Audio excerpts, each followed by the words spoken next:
In October 1962, during the Cuban Missile Crisis, a Soviet submarine known as B-59 was patrolling deep underwater near Cuba. The submarine was carrying a nuclear torpedo.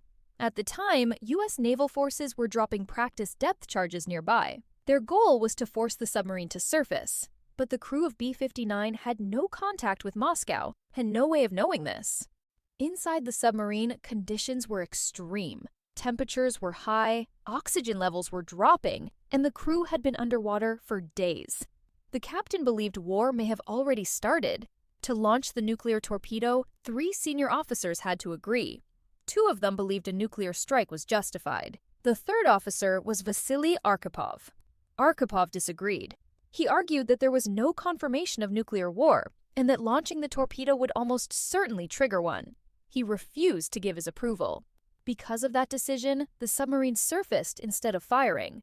Later analysis showed that a nuclear detonation would likely have triggered full-scale retaliation between the United States and the Soviet Union. The crisis eventually de-escalated, and most of the world never knew how close it came. In one of the most dangerous moments in human history, a single dissenting vote prevented a nuclear war.